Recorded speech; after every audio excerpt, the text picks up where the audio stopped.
Farhad Abbas yang kini masuk ke dalam pusaran konflik yang berkepanjangan antara dua besan, Haji Faisal dan Dodi Sudrajat, nampaknya mulai ikut dibuat geram terkait polemik warisan asuransi yang ditinggalkan oleh almarhumah Vanessa Angel, putri sulung dari kliennya. Mantan suami Nia Daniati itu secara terang-terangan mengancam akan melayangkan somasi, bahkan sampai melaporkan Haji Faisal ke pihak kepolisian. Ancaman Farhad bukan tanpa alasan. Dirinya menuding Haji Faisal telah melakukan dugaan pencemaran nama baik. Bahkan ia turut mengimbau untuk Haji Faisal secara terbuka meminta maaf terkait asuransi sebagaimana yang ia posting dalam akun media sosial pribadinya. Oke, kita main pidana-pidanaan. Kalau kakek konten yang menghina dodol masalah asuransi nggak klarifikasi dan minta maaf terbuka, kita pidanakan. Dan disinggung terkait hal tersebut, Haji Faisal turut meluruskan tentang apa yang pernah disampaikannya.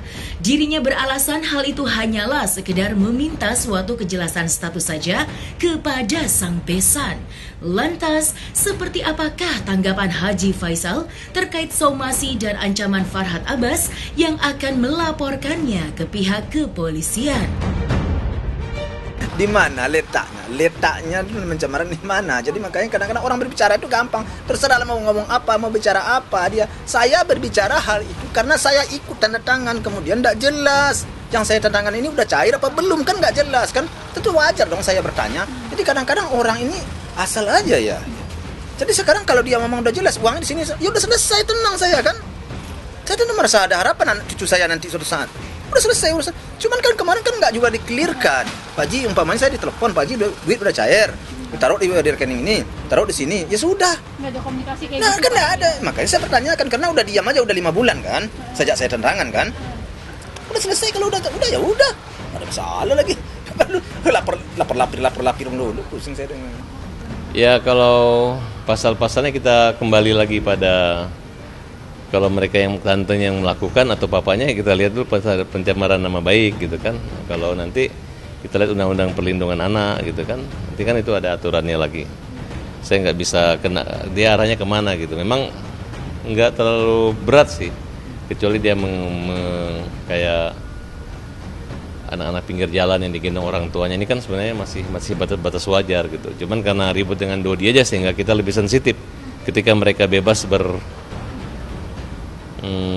bersama, ternyata Dodi nggak bisa bertemu, ya itu aja membuat kegalauan dari Dodi.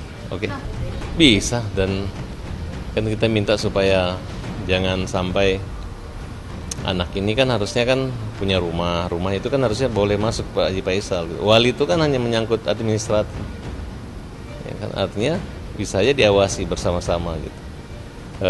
Faisal juga jangan terlalu bermanuver seolah-olah. Kalau bicara tentang asuransi kan itu memang jelas itu udah punya Dodi gitu dan masih ada dananya kok, nggak ada masalah.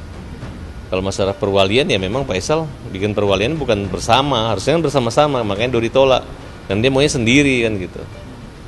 Tapi sekarang mereka udah dapat sendiri, udah diajukan, nggak bisa dirubah lagi, ya begitulah hasilnya. Akhirnya kan disitulah terjadi kemarahan Dodi kan kira-kira. Kan ada orang mengatakan bahwa saya umpamanya pandangnya itu kan kurang tepat lah menurut saya. Padahal saya selama ini kan membantu. Apa yang saya bantu? Ini saya bantu. Kan begitu. Saya jelaskan. Ya kalau mereka tidak mau menerima, ya sudah. Tidak perlu diperpanjang. Dan saya tidak minta bayar kepada mereka. Pada orang-orang yang mengkritik, orang-orang yang saya tidak minta bayar. Sekarang kalau mereka itu nggak usah ngejek-ngejek aja. Kalau berprestasi kan, emang sehebat apa sih keluarga kalian? Kalau saya mau memuji keluarga kita juga, saya juga punya keluarga gitu. Keluarga kita kan itu sama kayak mau menghina, kayak terlalu sombong lah kira-kira gitu. Seperti apa sih anaknya yang berhasil yang mana juga kan, betul nggak? Yang berhasil itu seperti apa gitu.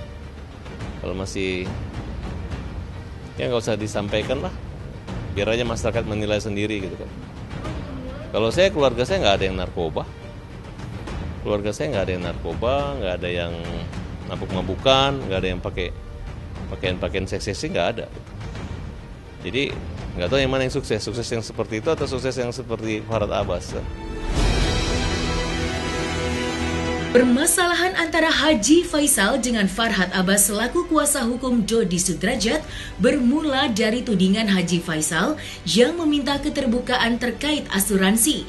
Haji Faisal menduga besannya Dodi Sudrajat tidak transparan mengenai warisan asuransi yang ditinggalkan oleh almarhumah Vanessa Angel, yakni senilai 500 juta rupiah. Karena menurutnya ada hak gala di dalam asuransi tersebut. Sementara Farhad Abbas menuding jika ayah dari almarhum Bibi Andriansyah itu tidak mengerti perihal asuransi tersebut. Menurutnya, Haji Faisal hanyalah sebatas saksi yang ikut menandatanganinya saja. Dan lagi pula, uang prudensial yang polis yang ibarat 30 juta, kalau uang sudah cair, itu punya hak cucu saya segala ada di situ. Itu dia punya hak. Mana uang itu sekarang kalau sudah cair, mana uangnya? Jelas kan? Jeruntungannya nggak jelas. Kok diam-diam aja? Saya yang mendatangkan surat itu, menyetujui istri saya, foto KTP saya, foto KTP istri saya. Sekarang bagaimana kelanjutannya? Saya tidak ada diberitahu. Gimana menurut kalian? Uangnya bukan uang sedikit ya, 1,5 miliar lebih nilainya. Saya tidak beritahu. Gimana? Kecewa nggak kira-kira? Sangat kecewa. Nah, yang tambah lagi kecewa, dibatalkan. Begitu itu sudah saya tangan, dibatalkan lagi keputusan pengadilan hak waris tadi. Nah, kan? Kecewa nggak?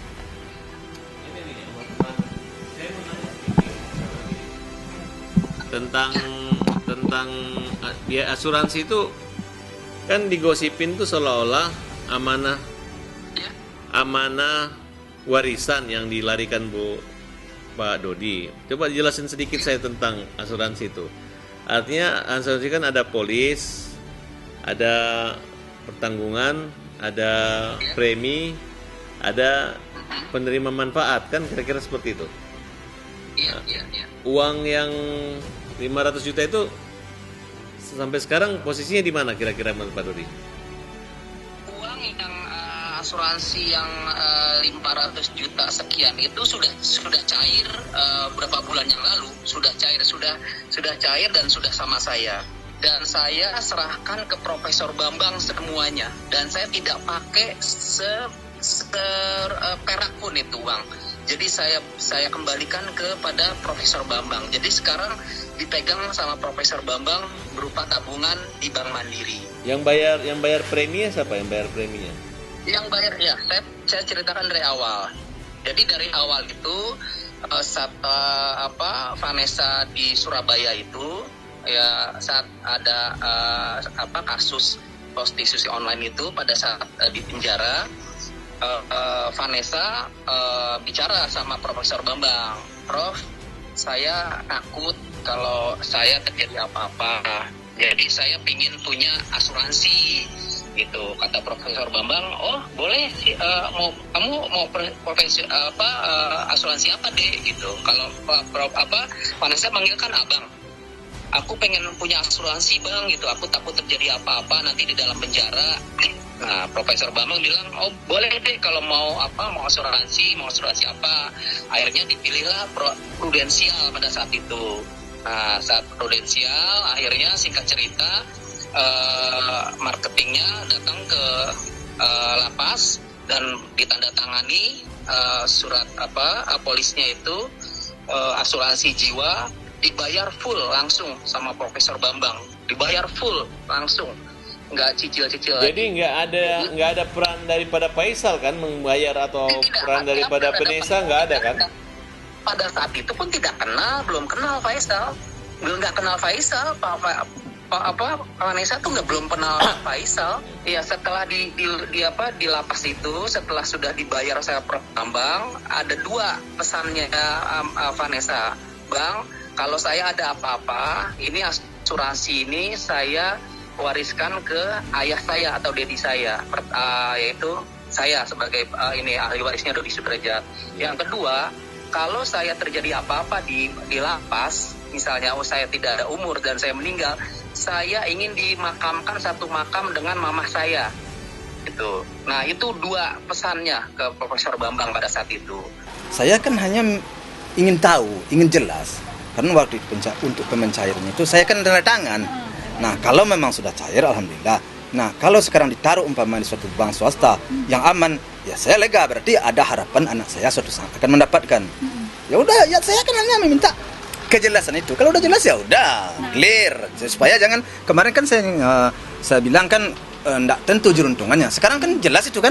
Kalau memang begitu saya sih lega saya. Berarti suatu saat tidak tertutup kemungkinan anak saya akan mendapat bagian. Itu. Dan kalau kita di sudut pandang agama, di sudut agama tetap punya hak mama adalah hak anak orang tua. Kalau di sudut pemerintah bukan pemerintah ya, di pandangan secara hukum mungkin.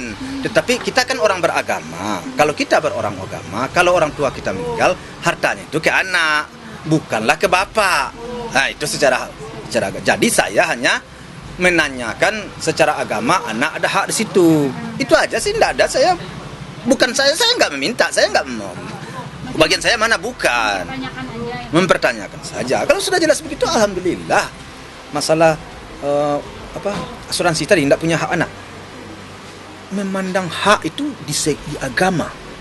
Ini saya memandang di segi agama. Ya, saya tidak punya hak. Gimana ceritanya sih?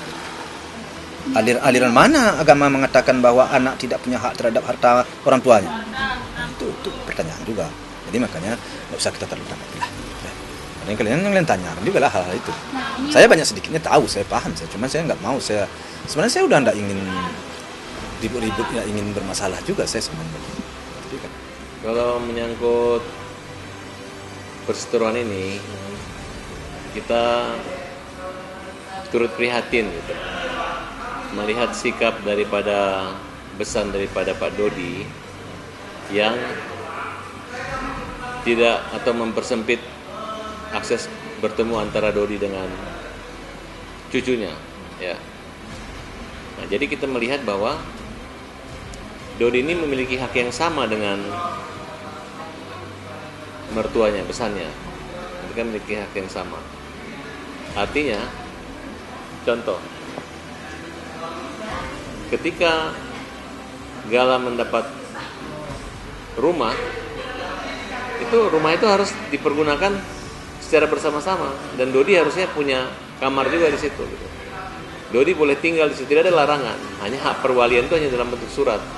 Karena kalau misalnya contoh anak ini punya harta dan meninggal, yang mendapat harta warisan itu tetap adalah keluarga dari ibunya. Faisal tidak mendapatkannya, walaupun mendapatkan hanya sebagian saja, tapi yang mendapatkan adalah Mayang dan Dodi. Asuransi itu nggak ada masalah, itu terlalu dibesar-besarkan. Haji Faisal cuma saksi. Yang punya hak atas pemanfaatan dana itu adalah Dodi gitu.